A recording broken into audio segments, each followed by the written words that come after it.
coming, and I'm really excited to talk about some of what's been developing in this community, and thank you for the presenters coming up.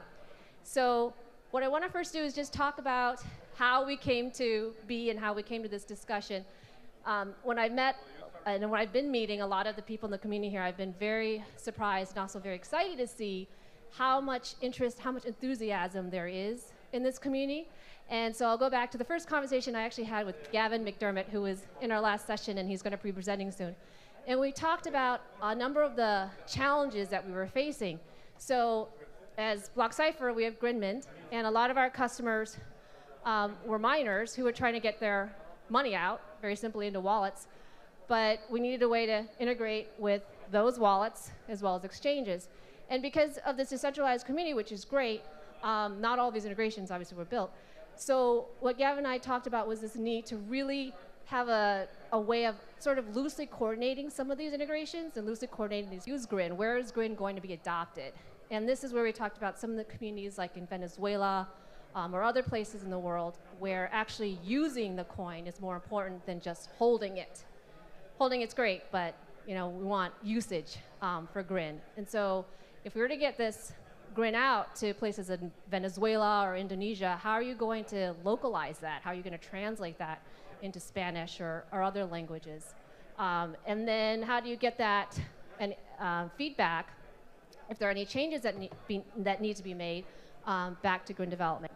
And so that's what we're going to talk about too in this session, is how you can work with the ecosystem and the community to not only coordinate the application development, get the user feedback that you may want or need from different communities around the world, and also get that feedback back to the Grin dev team. So I'm just going to put this up here for now. We'll come back to it later.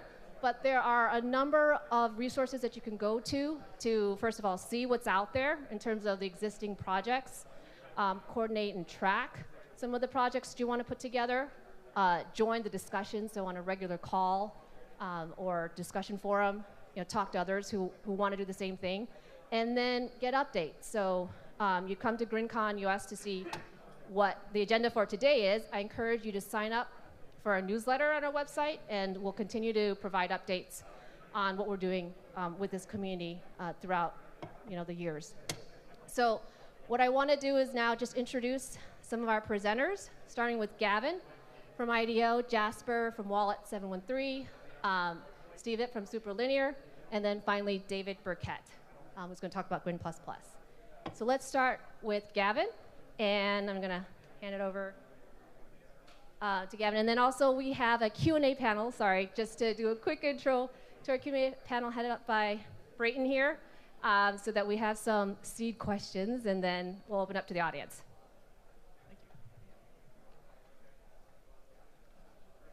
Hi. Is there a slide for the product? Oh, hey, this is it. So I'm Gavin. I work at the IDO Collab. And so for the last chunk of time, as a lot of work was being focused on the core protocol, I was looking at the web wallet and wanted to build just kind of a drop-in replacement. So we just had a project. We called it Smirk. And basically, it's a user-friendly Grin client. So community-centered, I just started reaching out to people like Daniel and the team. Absurdly welcoming. Thank you, by the way. And so there's just been community involvement in the design of this thing from day one. So IDO, as the housing for this, we started doing design research. So we interviewed a ton of people who had no idea what crypto was, to people who have done a lot of wallet integrations, built wallets themselves. And we realized that the tricky points of interacting with Mimblewimble, or Grin in particular, were the interactive transactions. And so we ended up really pushing hard and leaning on the digital cash metaphor for this project, which is kind of what led to Smirk as an interface. So it's really minimal. It just focuses on it focuses on the question that you ask of, if we're just playing with digital cash, then what's necessary? You don't need all the bells and whistles. And so there's been a lot of abstraction. And so what you see here is there's drag and drop. There's just simple things that make Smirk a really nice web wallet. So yeah, that's kind of the gist. Yeah, so it's an Electron client. It's built just on top of the HTTP client, so it could be a replacement for the web wallet as it runs. Yeah, so how does it interact with library? Oh. No, so you can fire up a wallet listener from the Grin library, and then interact that way. So it's like RPC kind of? Bingo. Cool. Thank you. Casey, yes. Oh, thanks. Yeah, what do you see? How do you see making things, the most promising way to make things easy to transact past transact by file? Like of the different options out there beyond transacting by dragging and dropping files? Coordination. Like, I mean this sincerely. It's like getting together, playing with it, getting people to use it, and understanding what they expect, and then being able to express that. So like one of the simple ones was like for transact by IP directly. It's like just have a service that pings to see if the port is open, to know if you can even do the thing before, because that's like where a lot of stumbling is in Gitter. People are like, hey, send me Grin. And so understanding the common tripping points, and then getting together on the product side and saying, okay, how can we alleviate some of that stuff? And so coordination, but coordination after understanding. Any other questions? One.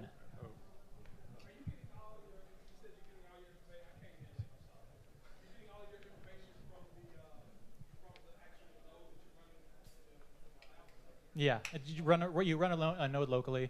Eventually we can bundle it up. That's why we built it in a particular way. But yeah, you're running on a Grin node locally, and that's where you're getting your information from. Mm-hmm.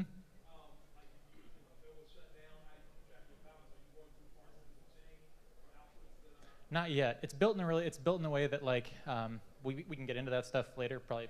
But yeah, it's also built in a way that it's kind of like it's like what we're talking about. The core is really small, but it's intended to be used with services. So like you can drop in wallet or like is it Grinbox, the relayer, that could be dropped in as another mechanism because the hooks are there.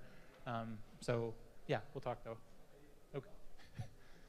Someone had a call to action earlier about doing a MetaMask style thing, and given this is web technologies, how far off do you think that could be? Very close. I meant to follow up with whoever was asking that question earlier. Yeah. So this is like really close to what you're talking about, and that's part of the intention in the build, is to like be able to just port this pretty quickly into that type of So yeah, great question. Right. Thanks. And we're done. Okay. Thank you. Thanks, Gavin.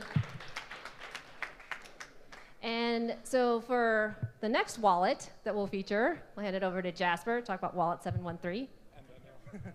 Okay, sorry, not Jasper, Daniel. It's all right. Thank you, Daniel. Hi. Is there a clicker or? Oh, here we go. Either way. Right, and that should be an animated GIF. Right now it's not, but it should demo the product. Jasper, myself, and thank you, and a third person together form a team called Vault 713, and we're focusing on building core infrastructure solutions for Grin to make it easy to send, store, and swap Grin. We love Grin, but transactions ain't easy. The interactive format means that it requires a lot of coordination, as we heard in the previous talk, between the sender and the receiver.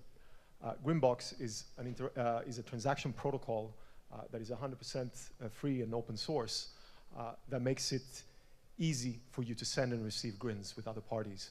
You get an address for your wallet. You handle the interactive transaction building off-chain. The transaction is then broadcasted onto the chain, but there's no additional data that comes onto the Grin blockchain.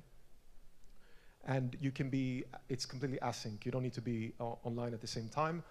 It's like you have a little inbox for your Grin transactions that you can then pull messages to and send to other users. It's a full end-to-end encryption. We don't read your messages or your data. And it supports federation. So if you want, you can run your own relay and your own server to keep control of your own data as well.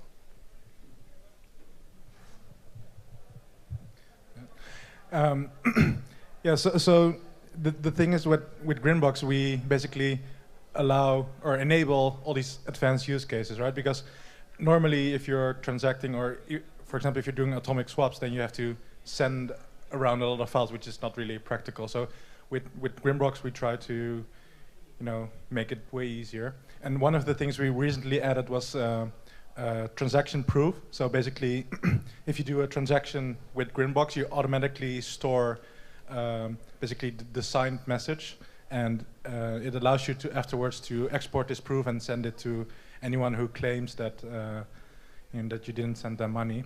And you can see an example here. We have a verify proof command, which basically verifies this. And so Grinbox basically allows us to do all these advanced things, which is, for example, multi-signature and atomic swaps. And we also have a solution for handling payments at scale, basically for merchants and pools and stuff. And we also have a cold storage solution, which integrates really nicely in this whole ecosystem. And yeah, that's it. I should also say that we welcome any other wallet developer who wants to use Grinbox. It's open, it's free to use. There's documentation on grinbox.io to get started. And we really encourage other developers to integrate and use the transaction protocol. Thank you.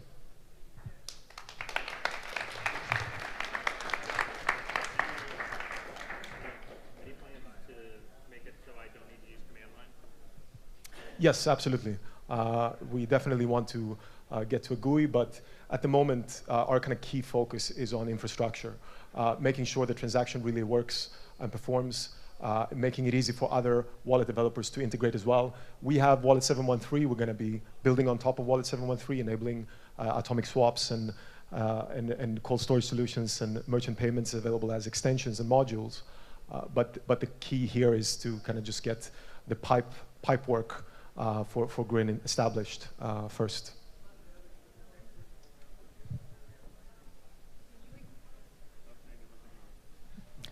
Can you explain for merchant payments why it's needed? That's a good question. Do you want to? Yeah, so because Grin transactions are interactive, it might take a long time before, so say I'm a pool and I want to pay out to my users. I have to engage in this transaction process, and it might take a really long time before this user decides to send their slate back so we can actually finalize the transaction. And in the meantime, basically your outputs are locked, right? And we basically figured out a way to avoid this whole output locking process and basically separate out the creating the payments from actually funding those payments. And then we basically have payment cycles in which all these completed transactions are batched into one big transaction, which then gets published to the blockchain. So it really becomes much more efficient, and you can, rather than having these one-to-one transactions where you need to have a bunch of different outputs that you coordinate and keep track of the state and build these transactions, you can instead handle that with the merchant processor, batch them into one-to-many transactions where you just send, ultimately the final transaction is from one to many different users in a payment cycle. So it's much more kind of friendly for scalable, high-volume transaction processing. Have you given any thought to DOS, like whether or not a Grin relay is a DOS vector? Like if somebody can publish a ton of spammy transactions and essentially network and exhaust all storage or bandwidth or other resources. For sure, it can become a problem, yeah. But the thing is, we support federation, right? So we encourage all businesses and people who want to run their own relay. I mean, they can really do it to mitigate these kind of things. Do the relays talk to each other, or do users pick a relay and that relay is used end-to-end? Yeah, so the users talk directly to this relay. The relays are independent from each other at the moment, yeah. Great, we have to move to the next presentation. Okay. Thank you, guys. Oh, sorry, go to the next slide. Okay, now we have Steve from Superlinear Gateway. Oh, sorry, Grin Gateway, yeah. Yeah, hi everyone. Steve from Superlinear. We're basically creating a Grin gateway, and here it is.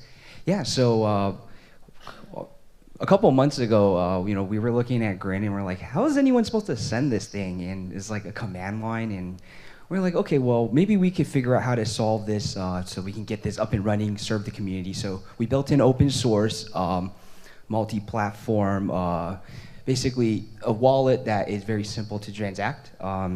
They told me I have one slide, so I actually have the demo here that we can go ahead and show off anytime after this talk.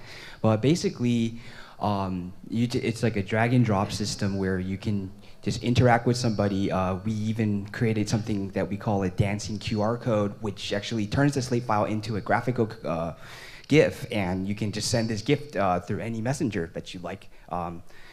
Since everything kind of relies on communication back and forth. We even created our own decentralized messaging platform that you could actually talk to somebody and send Grin directly to them. This uses end-to-end encryption, so it's completely safe. We were never able to read it, and it's also federated, so you can make sure that everything's really private. Yeah, we're basically going to release this very soon, in about a week or two. More than happy to answer any questions right now. I have Dave over there who's gonna field probably all your questions, just to be honest. So yeah, anything that, anybody wants to say anything? Yes, sir. You will have an iOS version of Grin running, so except for maybe the proof of work takes a lot of cycles, you can actually do all of Grin. No, we actually intend to do all of Grin. So for example, our current implementation is actually JavaScript, and it's actually our own implementation of JavaScript, including all the verification, everything like that. So the intent is actually open source that, and we're actually working on a Swift implementation of Grin as well. And you actually are doing the proof of work there. That's correct. That's correct. It's actually not too bad. It is definitely slower. On a phone, yeah, it may be a little challenging, but it's tractable. So did you also re-implement the libsecp library in JavaScript? That's a great question. So I actually started off doing that, and I was like, fuck this. This is not a good idea, right? Because the truth is, you have to go through the security validation work. There's timing attacks and things like that. So what I actually did is I actually took libsecp and just WASM'd it, right, and actually put a wrapper around that. So again, we'll put that out in open source so everyone can actually use this, and hopefully we'll see other projects using this and build on top of that. Any more technical questions that I can answer? Have you thought of using the same technique to compile the Rust implementation of the full node and into? To tell the truth, when I started this, I just want to actually build a blockchain for fun, right? So this is totally understandable. And I didn't know Rust, right? So obviously there's no spec for Rust, so I actually looked at the Rust code and actually started writing in JavaScript. So I haven't actually tried that. I think that would actually be an interesting project, but right now I think my time is actually spent on doing the Swift implementation. So anyone who wants to try it, I'd love to actually help on that. Spend a bunch of time figuring out how to WASM all this stuff, so it would be fun. Thanks. Okay. Okay. Next slide. Yeah, and thank you for our last presentation. We have David Burkett talk about C++. Sorry, Grin++. Hi, I spent the last 3 or 4 months working on Grin++. It's C++ implementation of the Grin protocol. It's from scratch implementation. It's currently, it's working for Windows, the node is. There's no wallet yet, it's in progress. There's lots of things I've kept in mind while developing it, and I'm hoping that it can really be built upon for many different uses. Simplicity of the code is important to me. It was a little hard for me to read the original code, mostly because it's Rust, but one of the things I was focused on was just so that everybody could come in, pick it up, read, kind of understand as they go how Grin works. Speed was important. I had a few more indexes that allow me to quickly look up the header by height and things like that that really help with speed. Modularity, so there's maybe 10 or 12 projects in it. Each one has a clear separation of concern. There's a very clear transaction pool. There's a very clear database. There's a very clear peer-to-peer layer, things like that. So there's, the separation of concerns helps a lot with like the next one, the scalability. So if someone wanted to run something like this on a server, they could quickly swap out the database project with their own implementation that uses Redis, Memcache, something like that, for faster access from many different users. Data integrity, so it was a bit of a challenge, but I found a way that I can basically, all writes would be atomic, so even if something happens, it crashes midway through processing a block or something like that, it just falls back to the previous block height. There's no corrupt data or anything like that. Configurability, number of threads, cache size, things like that. So like I mentioned, if someone wanted to run it on a server, they can increase the cache size, keep more in memory, speed things up, make a good explorer or something like that, block explorer. User friendliness and completeness, these last two are more of a focus for the wallet, which is, as I said, in development. I'm looking at different techniques like magic wormhole. I'm looking at integrating that so that people don't have to mess with ports on their routers and things like that. And then, yeah, the completeness is just kind of wrapping it up all in one installer, one executable, so that you don't have to go start your node in one process and start your listener in the other and then the miner in another. You just sort of run this app. You turn on what you want, turn off what you don't want, things like that. That's pretty much it, just going from there. Any questions?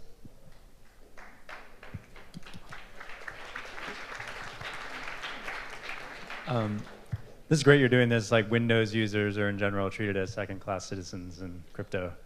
But did you look at the trade-offs sort of between making patches to the Rust implementation upstream versus like re-implementing all this stuff by yourself? Yeah, and as the previous presenters pointed out, it's a lot of fun to code a blockchain. So there was a lot of that went into it.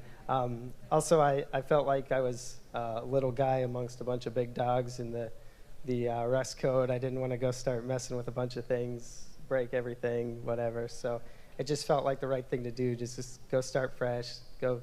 I had a little different focus, like mentioned here. So I think they're looking at it now, going back and making the current client Windows compatible. And there's a few, it's mostly just around a few dependencies that need taken care of. But I mean, I'll be around to help if anyone has questions around it.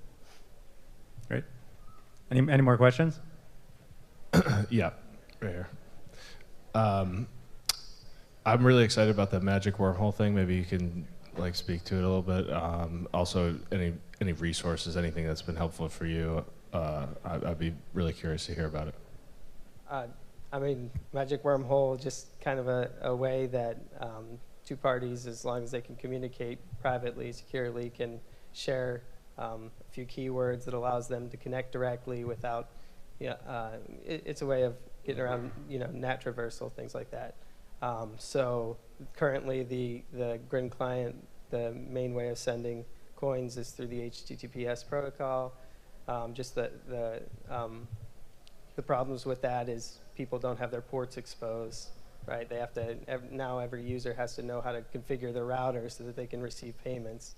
This is just, the way of getting around that. As far as resources, I mean, the Python GitHub out there by Brian Warner is probably just your best bet to look at. I think Zcash has implemented it or is in process of implementing it too, so maybe watch them to see what they do as well. Yeah.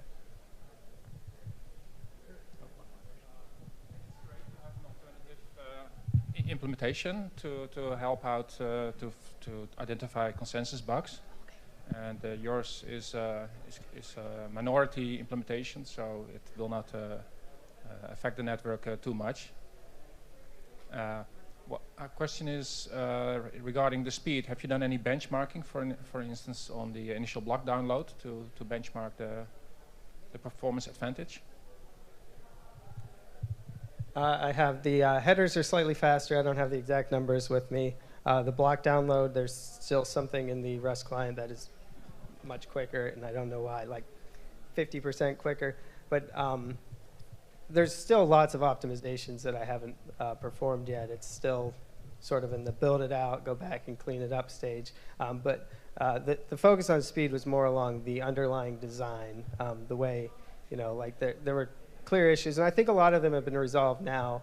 But there were clear issues with like looking up a header by height. That was something that in the past couldn't be done. I think Antioch changed the sync MMR to be able to do it there. But just by building out these different primitives, my hope was that the design would allow you to tweak, to do the optimizations that Grin's already done, and to hopefully catch up. One of them around the header, why it's quicker, is it's a single. It just chooses a single peer for the header sync. Just finds a good peer that's fast and just keeps requesting the next one as they come in, and that actually resulted in a like 50% speed up. So, yeah. Okay, good. Thank you. Okay. And thank you to all our presenters. The next slide. Okay, so these are resources where you can go. You don't have to take this down now. We'll be sending out these slides or making them available. We'll also have a newsletter for all of the people who didn't get to talk today and have all these wonderful ideas. We'll be able to push that out and send you guys updates. Now, I just wanted to hand it over to Gavin to just talk a little bit about the coordinate and track and joining in the discussion. Yeah, so we're going to run an experiment that it's gone pretty well in other open source communities, but it's basically every couple of weeks we're going to do a Grin ecosystem call. So basically everything that's product on top of protocol, basically anything that's not protocol, it's a place for us to gather and talk about what are the needs, engineering, design, UX, basically what things are you running into, and the call can serve as kind of a function for organizing, getting people an on-ramp into the ecosystem, and then providing feedback to the core devs of like what's going on in the product level. So anyways, there'll be some notes on that, on when that's going on and how it's being organized in the Grin PM repo. And then I think Daniel set up the ecosystem, the Gitter ecosystem, where a lot of the product builders and things are going to join. So keep your eyes peeled there, and we're going to be kicking that off in a week or two. Great, thank you. Thank you all, and I'm going to hand it back over to Tarek to take care of the rest of the show. All right, thank you, Karen.